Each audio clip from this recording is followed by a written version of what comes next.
하나님께서 선물로 주신 이 날을 복되게 살아갈 수 있도록 이끌어 주셔서 감사합니다. 이 저녁 하루의 모든 일과를 마무리하고 잠잠히 주님 앞에 엎드려 우리의 마음을 열고 예배하오니 영광받아 주시옵고, 오늘도 말씀을 듣고자 하오니 주여 말씀하여 주셔서 우리에게 깨우쳐 주시고 우리의 길과 발에 등으로 빛으로 삼을 주님의 말씀 들을 수 있게 하여 주시옵소서. 예수님의 이름으로 기도하옵나이다. 아멘.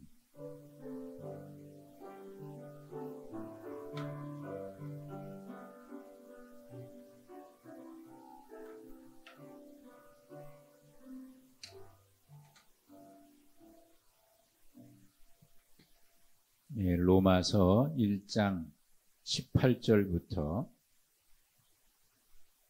23절까지 보시겠습니다. 로마서 1장 18절에서 23절까지.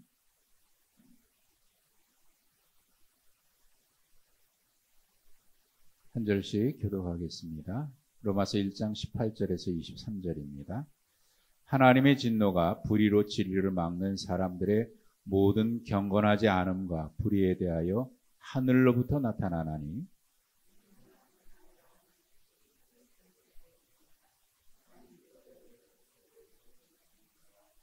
창세로부터 그의 보이지 아니하는 것들 곧 그의 영원하신 능력과 신성이 그가 만드신 만물에 분명히 보여 알려졌나니 그러므로 그들이 핑계하지 못할지니라.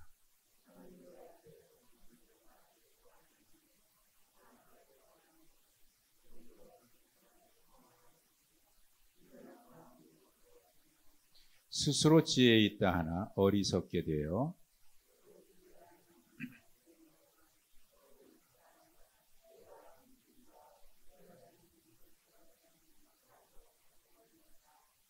아멘. 오늘 하루 잘들 지내셨습니까? 네, 평안하셨죠?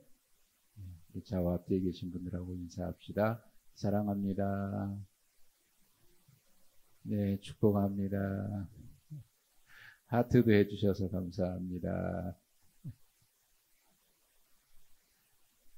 네, 얼마 전에 소개해드렸던 책이 있어요. 한 개의 기쁨이 천 개의 슬픔을 이긴다라고 하는 책을 소개한 적이 있는데, 혹시 읽어보신 분 계세요? 네. 뭐 안 읽으셔도 괜찮아요. 거기에 이런 사연이 소개되어 있더라고요. 그 변호사님 앞에 할머니 한 분하고 아들하고 며느리 셋이 찾아왔어요. 재산 상속의 문제로 이제 그 문제를 처리하기 위해서 찾아온 겁니다. 들어오면서 아들이 그래요. 평생 고생만 하셨는데 암이 6개월 전에 암이 걸리셔서 좀 고생하고 계세요. 어머니가 암이 걸리신 거예요. 농사를 지신 어르신 같은데, 이제 그 며느리가 이런 얘기를 합니다. 그 이어서 형제들이 1남 3녀인데 이 4남매가 상속에 대해서 이미 합의를 했답니다. 아들이 70% 유산을 받고 딸 셋이 10%씩 갖기로 그렇게 형제 넷이서 합의를 했답니다. 그래도 합의는 했지만 분명하게 해두는 것이 좋을 것 같아서 이렇게 찾아왔습니다. 이 얘기를 하는 거예요. 재산이 얼마나 되나 하고 재산 목록을 살펴보니까 농사 짓는 땅 1000평이 전부 그래요. 아니 뭐 이걸 가지고 뭐 나를 찾아왔을까 생각을 했는데, 사연을 듣고 보니까 거기에 어떤 공공사업이 시작이 돼서 보상을 받게 되는데, 내년이면 상담할 때 그때입니다. 내년이면 20억 이상이 들어온다 그런 보상으로. 아, 그렇구나. 근데 장남이 70% 갖고 딸 셋이 있어요. 10% 가지니까 사실 지금 현재 민법으로는 그렇게 안 돼 있거든요. 장남이라고 뭐 더 받고 그런 게 없이 넷이서 똑같이 25%씩 4분의 1씩 갖게 돼 있는데 아무리 못해도 기본 상속이라 그래서 그 4형제니까 25%의 반인 12.5%는 보장돼 있답니다. 법률 상담하는 거 아닌데. 그래서 그 얘기를 했대요. 아무리 못해도 이렇게 했는데 만약에 10% 받으면 2.5%를 덜 받는 건데 나중에라도 이 문제 제기하면 어떻게 하시려고 하냐 그랬더니 본인이 유언을 그렇게 하면 되지 않냐. 그걸 이제 공증받으려고 왔습니다. 그래서 변호사님께서 얘기를 다 했답니다. 어떻게 하는 것이 좋고. 그럼 이 자리에서 제가 공증을 해드릴까요? 아니면 어떻게 나중에 본인이 유언장을 쓰는 주의사항을 상세하게 어떻게 써야 되는지를 제가 알려드릴 테니까 그대로 쓰시겠습니까?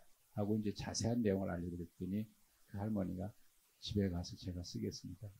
그 주의사항까지 다 적어드렸대요. 이렇게 해야 되고 이렇게 해야 되고. 그리고 이제 돌아가셨는데 한 10개월 뒤에 전화가 왔대요. 그 며느리한테 전화가 온 거예요. 어머니가 얼마 전에 돌아가셨는데 세 딸이 4분의 1씩 25%씩 유산을 달라.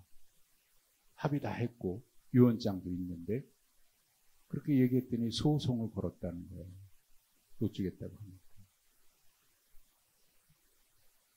어떻게 될까요? 유언장을 분명히 보니까 유언장에도 할머니가 그렇게 썼어요.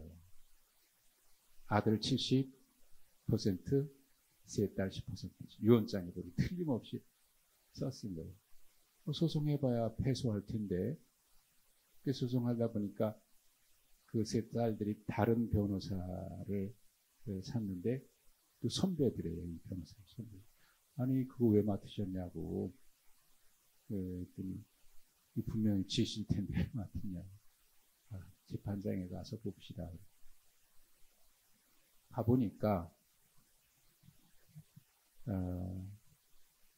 그 유언장에 효력이 있으려면 유언하는 사람의 주소와 본인의 이름 그리고 거기에 서명까지 있어야 된답니다.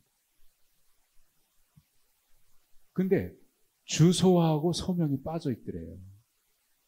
틀림없이 이 변호사님께서 알려드렸는데 이거 꼭 해야 된다고 알려줬는데 그걸 안 썼더래요. 그래서 결국 이 며느리가 패소를 하고 25%씩 나누게 됐는데 나중에 그 선배 변호사를 만나서 사연을 들어보니까 오히려 그 후배 변호사한테 고맙다 그러더래요. 뭐가 고맙냐고 그랬더니 자네가 그 별 다 알려줬다면서 근데 자세히 듣고 가서 이 어머니가 유언장을 쓰는데 알고도 일부러 주소하고 서명을 하는. 그러니까 그 아들하고 며느리는 유언장의 내용만 봤지 마지막에 주소 안 적혀 있고 본인 이름 썼으니까 서명은 안 해. 서명만 안 해. 결국 그것 때문에 안 됐대요. 그러면서 이 어머니가 알고도 일부러 이 유언장의 효력이 발휘하지 못하도록 일부러 그렇게 했다는 거예요. 그리고 나중에 딸들에게 큰딸에게 그러더래요. 돌아가시기 전에 이 유언장을 가지고 가서 변호사에게 가서 물어보고. 그래서 그 변호사한테 의뢰를 했던 거예요. 그러면서 이 조우성 변호사 이 책의 말미에다 이렇게 얘기를 합니다. 법을 도구로 살아가는 나에게 이 어르신은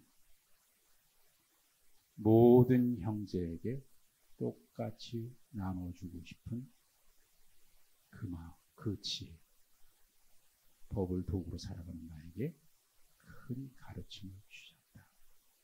그렇게 얘기를 했어요. 법이라고 하는 게 말이죠. 법을 도구로 살아가는 사람에게는 그 법이 굉장히 중요하지 않겠습니까? 그런데 법보다 더 중요한 교훈을 얻었다는 거예요.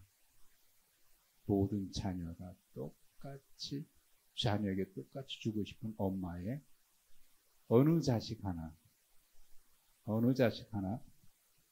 덜 사랑하겠습니까? 모두에게 주고 싶은 그 마음. 여러분, 우리가 법을 기준으로 할 때 법이 있기 때문에 이게 죄다, 죄가 아니다 구분이 되잖아요.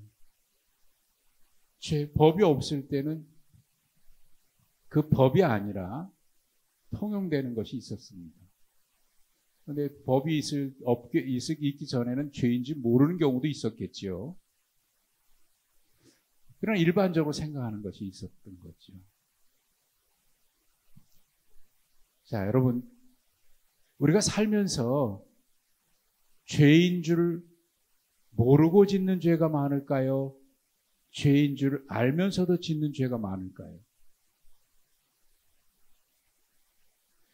이렇게 하면 안 되는데 하면서 하는 게 많을까요? 이렇게 하면 안 되는 줄을 모르고 하는 게 많을까요? 어떤 게 더 많을까요?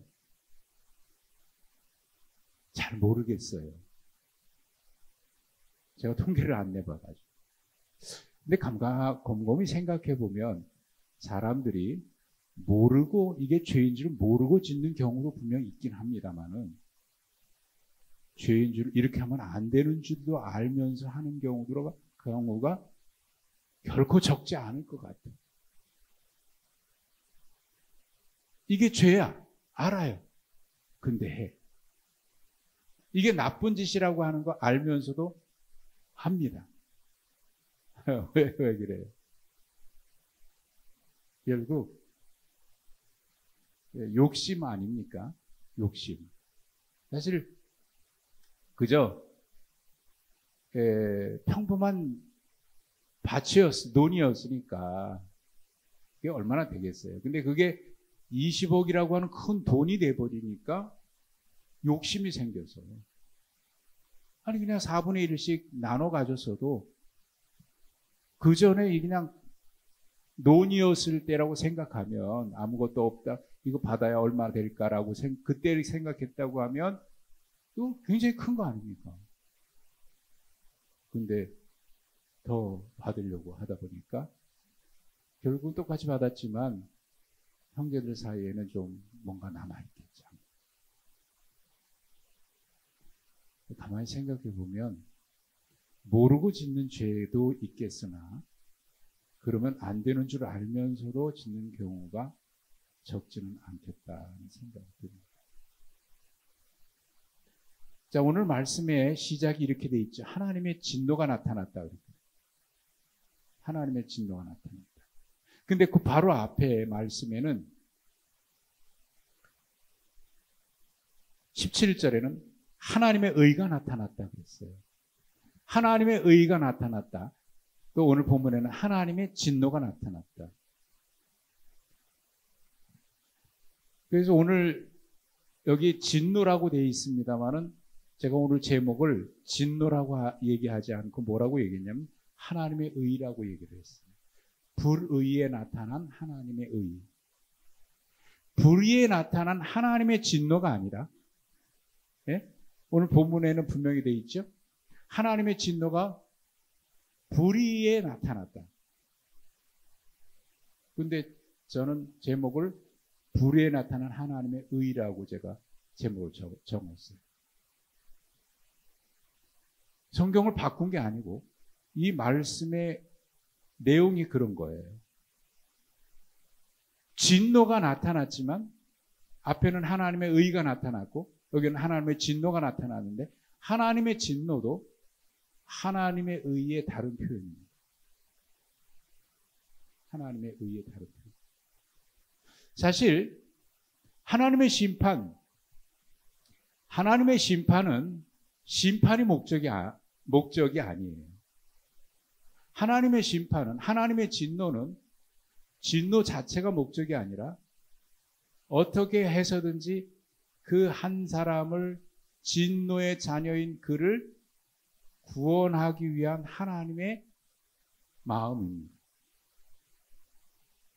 징계 자체가 목적이 아니라 징계는 어떻게 해서든지 그로 하여금 돌아오도록 하기 위한 방법이에요. 진노 자체가 목적이 아니고 심판 자체가 목적이 아니고 징계 자체가 목적이에요. 징계 왜 합니까? 왜 채찍을 때리고 자녀가 잘못하면 때리고 야단치고 하는 이유가 어디 있어요? 뭐 하라고? 잘 되라고 하는 거 아닙니까? 근데 잘 되라고 하는데 이게 잘못하면 아이에게는 큰 상처가 될 수 있거든요. 그래서 징계나 야단을 칠 때 절대로 감정이 섞이지 않도록 하라 그렇게 얘기하는데 이게 참 어려운 말이에요. 화가 나는데 감정이 안 섞이겠어요. 애들이 우리 현우현서 아침 저녁으로 잠깐씩 보다 보니까 애가 뭐 잘못해가지고 넘어지려고 그러고 다치려고 그러면 깜짝 놀라잖아요. 그래가지고 소리가 나오고 근데 애는 그 소리에 더 놀래가지고 내가 잘못했나 더 놀라는 거예요. 그 놀래는 거예요. 그래서 사실 우리가 채찍 때리고 징계하고 야단치는 거는 잘 되라고 하는 사랑의 표현이라고 얘기하잖아요. 사랑의 매. 근데 그 사랑의 매가 아이들에는 사랑으로 느껴질 때도 있지만 그렇지 않을 때도 있고 그래서 그 감정이 들어가느냐 안 들어가느냐. 힘든 거예요. 감정이 왜 안 들어갈 수 있겠어요. 자, 하나님의 진노가 나타났다. 이 중간에 있는 내용은 하나님의 진노가 어디에 나타났다라고 되어 있는데 이 내용은 이런 겁니다. 하나님의 진노가 현재 나타나고 있다. 시제가 현재 나타나고 있다는 거예요. 하나님의 진노가 지금도 나타나고 있다. 왜 나타날까요? 하나님의 의 때문에 그렇습니다. 하나님의 의는 모든 믿는 자에게 구원을 주시는 하나님의 능력이거든요. 이게 복음이에요. 모든 믿는 자에게 하나님의 구원을 주시는 능력. 그게 복음에 나타난 하나님의 의입니다. 근데 여기 하나님의 진노는 그를 위해서 모든 불의한 자에게 구원을 주시기 위한 하나님의 의의 또 다른 표현이에요. 자, 진노가 어디에 누구에게 나타납니까? 거기 누구에게 나타난다고 되어 있어요? 모든 경건하지 않음과 불의에 대해서 하나님의 진노가 하늘로부터 내립니다. 경건하지 않음과 불의에 대해서. 경건하지 않은 건 뭐고 불의는 뭘까요?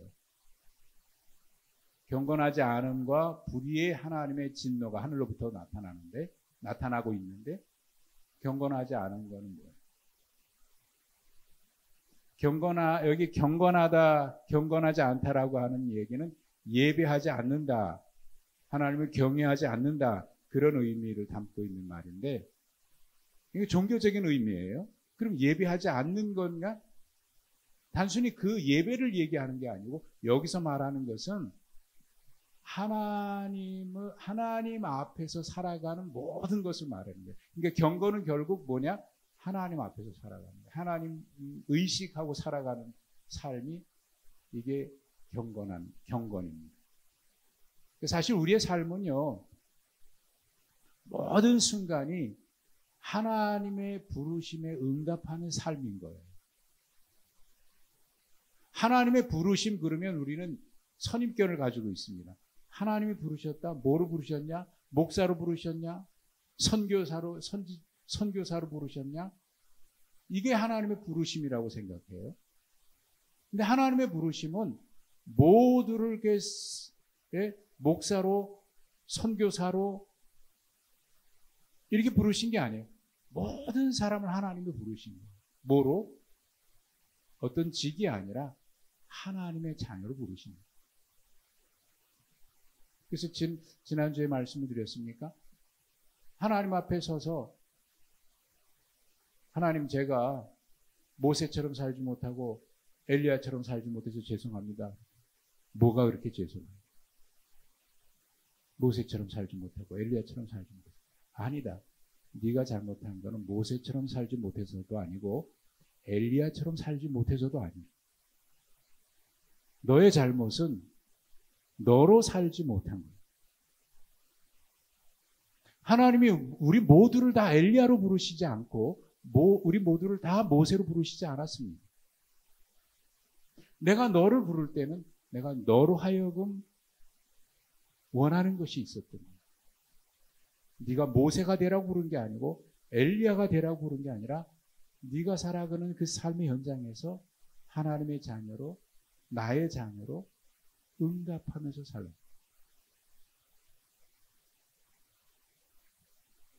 그러니까 그 하나님의 임재 연습이라고 하는 책이 있죠. 여기에 우리 2층 도서에도 있는, 서고에도 있는데 하나님의 임재 연습. 아주 소책자예요. 박 목사님 그 책을 갖다 놓으신 것 같아요. 작게. 거기에 수도원에 주방에서 일하는 사람이, 그 수사가 쓴 책이에요. 수도원에 들어갔을 때는 사실 수도 생활하려고 들어간 건데 거기서 주방에서 일하는 거예요. 근데 그 주방에서 일하면서 하나님의 임재를 느껴요. 음식을 만들면서, 설거지를 하면서, 남에게 서빙을 하면서 거기서 하나님의 임재를 느끼는 거예요. 그것이 하나님의 일이 되는 거예요. 그래서 예수님의 비유로 얘기하면 그게 적은 일이거든요. 적은 일에 충성한 자에게 큰 일을 내게 됩니다. 그게 하나님의 부르심이에요. 모두가 저는 목사로서 하나님의 부르심이 있다고 생각하니까 제가 서원을 했고 또 그렇게 부르심 앞에 응답해서 지금까지 이렇게 살아오고 있고, 여러분은 여러분대로 하나님 앞에 하나님의 부르심이 있고 하나님이 그 부르심을 위해서 주신 은혜가 있어요. 받은 은혜가 있고 받은 축복이 있습니다. 그것에 대해서 내가 어떻게 하나님의 부르심 앞에 믿음으로 응답할까? 이게 사실 믿음의 삶이거든요. 믿음은, 신앙은 바로 부르심에 응답하는 거예요. 어디에 있어야 할까? 그 현장에서 하나님이 기뻐하시는 일에 믿음으로 응답. 그러니까 경건하다라고 하는 말은 그겁니다. 하나님의 임재 속에 살아갑니다. 그러면 불의는 뭡니까? 불의는 일반적인 그 죄를 얘기할 수 있어요. 도덕적인 문제라든지 이런 거. 그런데 여기 순서가 어떻게 되어 있습니까? 경건치 않음과 불의라고 되어 있거든요. 이게 매우 중요해요. 하나님을 인정하지 않고 하나님의 하나님이 계시다라고 하는 걸 부정하면서 그 의식하지 않고 살아가는 사람들이 이런 불의한 죄악에 빠지게 되겠죠. 오늘 새벽에 보셨던 말씀에, 오늘 새벽 보셨던 말씀이 창세기 40장이잖아요. 거기 요셉이 17살에 팔려와가지고 거의 10년 동안 감옥에 가고 옥살이 가고 막 억울한 생활하잖아요. 그런데 성경은 뭐라고 얘기하고 있냐면 요셉이 감옥에 갔을 때 노예로 팔려갔을 때 보디발의 집에서 노예 생활할 때 또 보디발의 아내의 유혹을 물리쳤는데 억울하게 누명 써가지고 감옥에 갔을 때 그런데 성경은 뭐라고 되어 있습니까? 여러분? 자세히 보셨습니까? 하나님이 요셉과 함께 계셔서 그가 형통했다라는 말은 그때 계속 기록되어 있어요. 집중적으로 그 말씀이 기록된 게 어디냐면 노예로 팔려가지고 보디발의 집에 가가지고 종살이 하고 있을 때 유혹을 뿌리쳤는데 억울하게 감옥 갔어요. 그럴 때 집중적으로 하나님이 요셉과 함께 계셔서 형통했다라는 말이 그때 나와요. 다른 데 안 나오고. 나중에 애굽의 총리가 됐을 때 그런 말이 나오는 게 아니고 그 억울한 정말 이럴 수가 있나? 하나님이 함께 계시면 이럴 수가 있나? 그런 생각이 들 수 있는 그 상황에 집중적으로 하나님이 요셉과 함께 계셔서 그가 형통했다 하는 말이 집중적으로 39장, 40장이 계속 나오거든요. 뭐가 하나님이 그와 함께 계셨다는 건가? 근데 요셉이 10여 년 동안 그래 살아왔는데 그가 어떻게 살아왔는지에 대한 이야기는 성경에 자세하게 얘기 안 합니다. 다만 그가 어떻게 살아왔는지를 알 수 있는 그의 말이 있어요. 보디발의 아내가 유혹할 때 이렇게 얘기합니다. 거절하면서 주인이 나에게 모든 걸 맡겼지만 마음껏 하게 맡겼지만 당신은 주인의 아내이기 때문에 아닙니다. 또 하나, 내가 하나님 앞에서 죄를 지을 수가 없습니다. 그리고 또 하나가 있습니다. 감옥에 가셨을 때 왕의 죄수들이 같이 오잖아요. 꿈을 꿨는데 해석이 안 되니까 근심하고 있는데 요셉이 물어봐요. 왜 그러냐 그랬더니 꿈을 꿨는데 이게 이상한 꿈인데 무슨 뜻인지 모르겠다 그랬더니 요셉이 이렇게 얘기합니다. 꿈의 해석은 하나님께 있지 않습니까? 이 세 마디가 요셉이 어떻게 살았는지를 얘기해 주는 거예요. 꿈의 해석은 하나님께 있다라고 하는 이 말은 달리 말하면 요셉이 오래전에 10여 년 전에 꾼 꿈, 그 꿈의 해석이 하나님께 있다는 말도 되지만 동시에 이 꿈을 이루시는 분은 누구다? 하나님이다라고 하는 그의 고백이 담겨져 있는 말이에요. 그래서 그는 하나님 앞에서 죄를 지을 수 없다라고 하는 고백을 하는 겁니다. 이게 그의 경건함입니다. 경건함. 만약에 그런 의식이 없었다면 요셉이 어떻게 살았을까요? 막 속에 화병 생기지 않았을까요?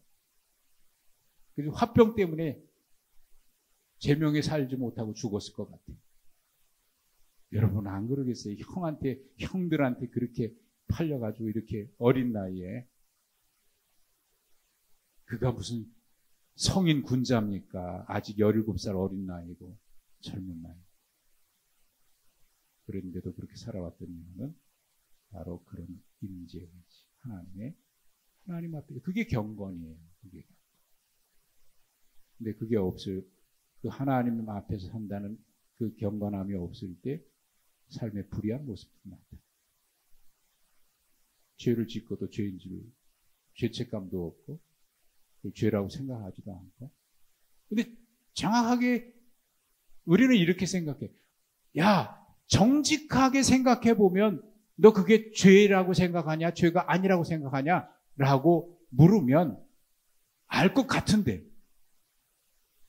그렇지 않습니까? 아까 제가 질문했죠. 죄인 줄 모르고 짓는 경우가 많습니까? 아는데도 짓는 경우가 많습니까? 라고 하는 질문을 제가 했는데, 알고도 짓는 죄가 반 정도 되지 않을까? 모르겠어요. 통계는 모르겠습니다만 적지 않은 거예요. 그런데 왜 그럴까? 성경은 이렇게 얘기합니다. 양심이 어떻게 됐다?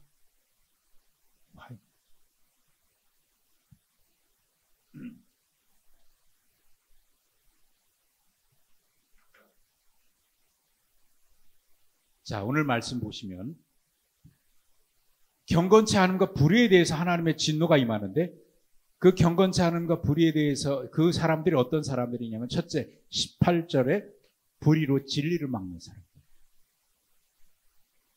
둘째 19절에 하나님을 알만한 것들이, 왜 이거를 불의로 진리를 막는다고 얘기했냐면, 하나님을 알만한 것이 그들 속에 있는데도 불구하고,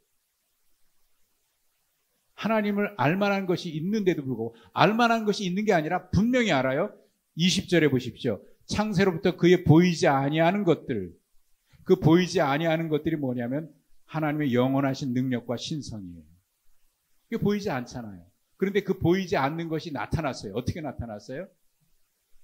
그가 만드신 만물에 분명히 보여 알려졌나니. 분명히 보였다 그래서, 분명히 보이지 않는 하나님의 능력과 신성이 그가 만드신 만물에 분명히 나타났대요. 분명히. 자, 분명히 나타났습니다. 우선 분명히 나타난 첫 번째는 뭐냐면, 하나님이 육체를 입고 이 땅에 오신 예수 그리스도, 그건 분명한 사실이죠. 역사적인 사실이고, 우리는 그것을 또 말씀을 통해서 알고 있고 믿고요. 또 하나, 만물에 나타났죠. 여러분 보면 얼마나 신기합니까? 세상을 보면 얼마나 신기해요. 매일매일 여러분 하루하루 세상을 보면서 감탄까지는 아니어도, 야, 아름답다, 하나님 감사합니다, 이 찬양 좀 하면서 살아야 되지 않아요? 그죠? 오늘 하루도 우리가 살아가는 게 이게 감사한 일 아닙니까? 이게 신비한 거, 저절로 되는 게 아니고, 당연한 거 아니고, 하나님의 은혜 아닙니까? 은혜. 우리는 하루하루 하나님이 선물로 주신 그날을 열어가고 있어요. 근데 어떤 사람은 그날을 선물로 받아서 열은 사람이 있는가 하면, 어떤 사람은 그 선물로 주신 날을 선물로 알지 못한 채, 그죠? 흘려보내는 사람. 세상에 보면 얼마나 신비해요. 아침에 떠오르는 태양. 저는 우리 차택이 이 사당동 제일 높은 곳에 있어서 얼마나 감사한지. 펜트하우스가 따로 없어요. 저 대치동에 있는 무슨 아파트, 무슨 아파트 제일 비싼 거? 네? 뭐라고요? 타워 팰리스. 전에 살았던 빌라하고 비슷하네요. 이름이. 타워 팰리스. 그 타워 팰리스 맨 꼭대기에, 그 뭐라 그래요?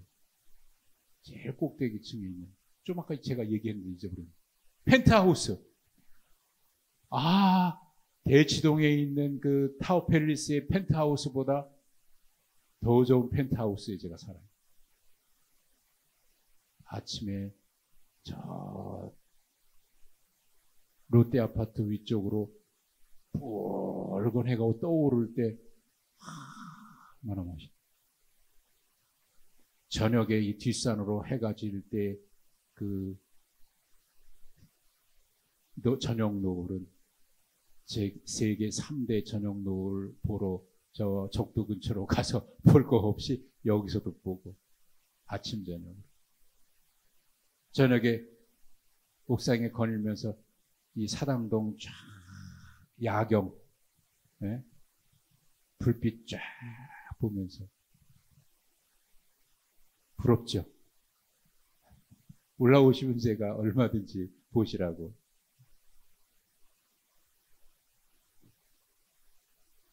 우리에게 문제는 그런 환경이나 조건이 없는 게 아니고 우리 속에 그걸 보고 감사할 수 있는 마음이 없어진 게 문제예요.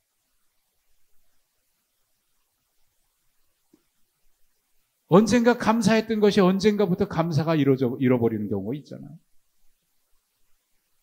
언제는 축복이라고 했다가 언제는 그게 축복이 아닌, 언제는 아이고 하고 막 속에서 뭐가 문제입니까? 환경이 달라졌습니까? 뭐가 달라졌습니까? 달라진 것도 있겠지만 가장 큰 문제는 바울 사도는 그랬잖아요.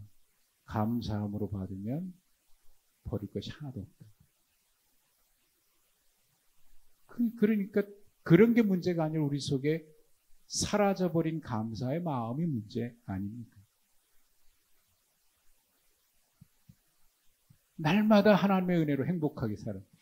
보이지 아니하는 것이 보여요. 나타났어요. 꽃을 보면서 어떤 사람은 하나님이 얼마나 아름다운지 참 아름다워라.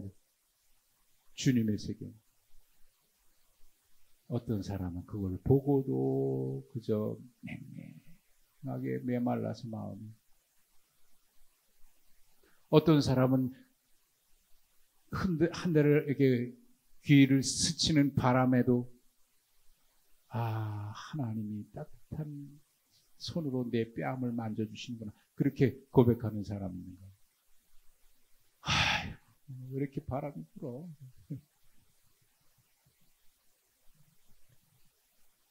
계절마다 달라지는 색깔이며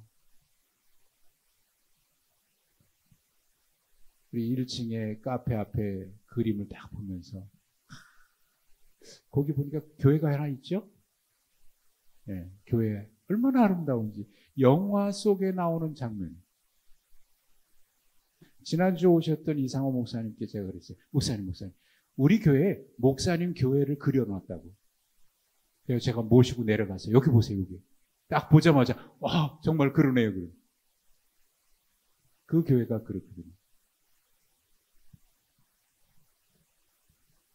날마다 감사함, 이게 넘치는 1000개의 슬픔이 있어도 1개의 그 기쁨이 이기는데 1000개의 기쁨이 있어도 1개의 슬픔 때문에 1000개의 기쁨을 누리지 못할 수도 있는 거예요. 분명히 보여요. 분명히 나타났어요. 그래서 그것을 보고 시편 19편에 보면은 시인이 뭐라 그랬냐면 그 하늘 보고 별 보고 하나님을 찬양했거든. 하나님의 솜씨를 찬양했거든.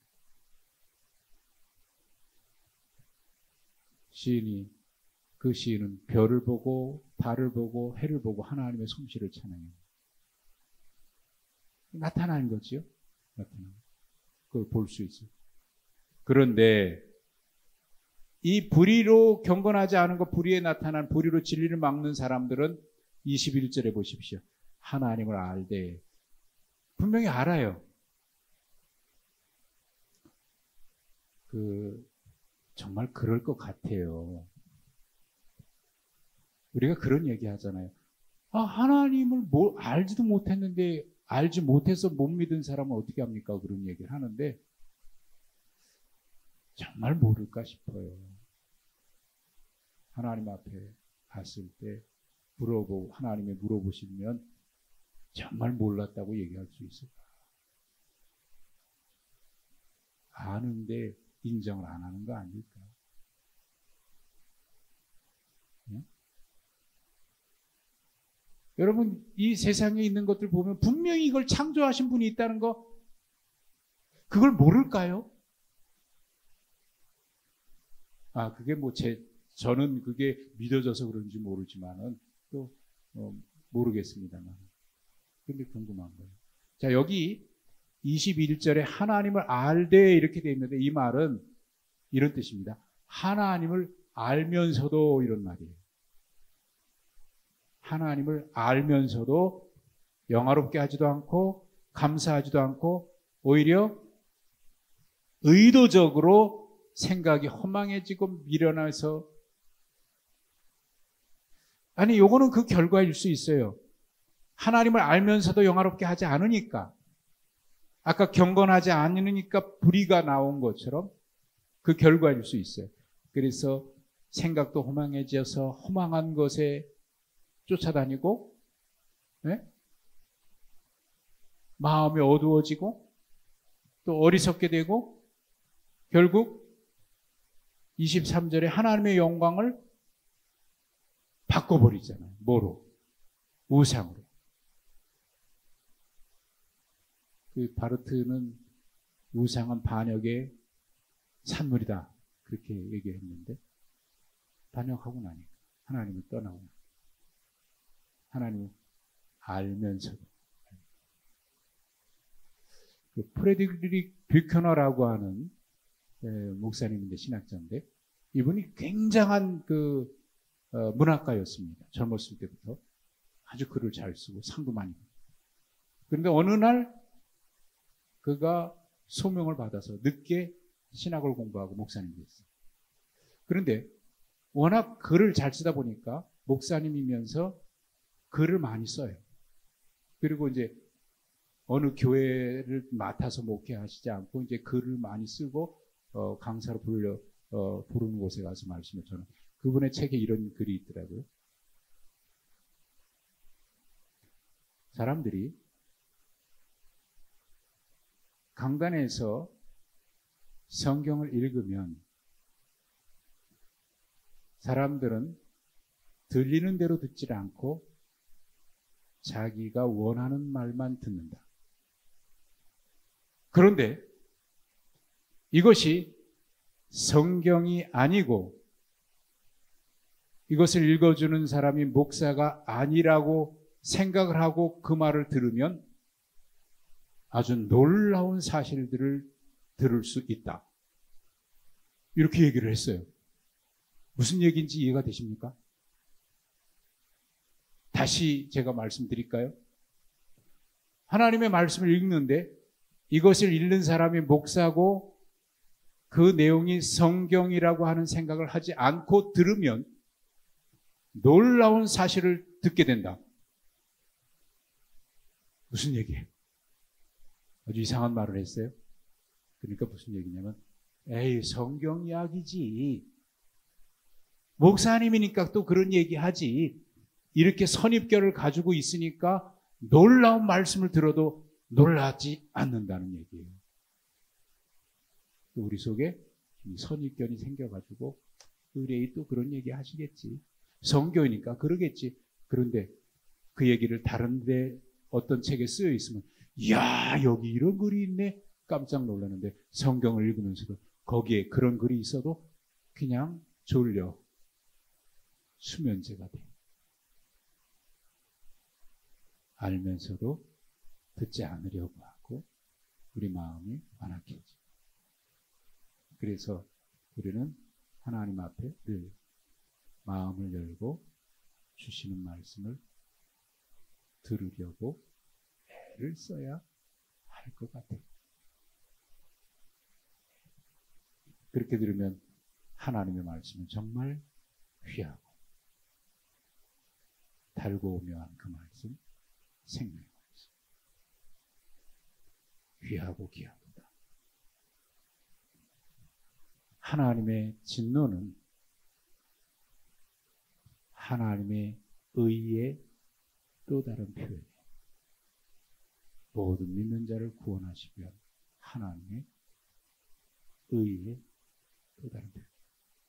이 진노가 불의한 자들에게 나타났는데 왜 이 말씀을 합니까? 그냥 심판하면 끝나는데 그들이 돌아와서, 이 로마서가 그런 거잖아요. 거기에 있는 사람이 다 이 복음을 들어서 다시 믿어 순종해서 하나님의 자녀가 됩니다. 그러고 보니까 우리는 행복한 사람이라는 생각이 들어요. 복받은 사람이라는 생각이 들어요. 그렇지 않습니까? 행복한 거예요. 복 받은 거예요. 축복 받으셨습니다. 네, 우리 뭐 행복하세요. 이 감사함으로 하나님 앞에서 기쁨으로 경건한 삶을 살아가는 우리 모두가 되시기를 주님의 이름으로 축복합니다. 하나님 감사합니다. 우리를 이토록 사랑해 주셔서 때마다 시마다 깨우쳐 주시고 들려주시고 또 보이는 것으로 보이지 않는 것으로 우리에게 하나님을 더 깊이 알아갈 수 있는 그런 마음 주셔서 감사합니다. 복받은 사람인 줄 알아서 늘 감사함으로 하나님을 경외하고 하나님을 인정하고 신뢰하고 순종하면서 하나님을 영화롭게 하는 우리 모두가 되게 하여 주옵소서. 예수님의 이름으로 기도하옵나이다. 아멘.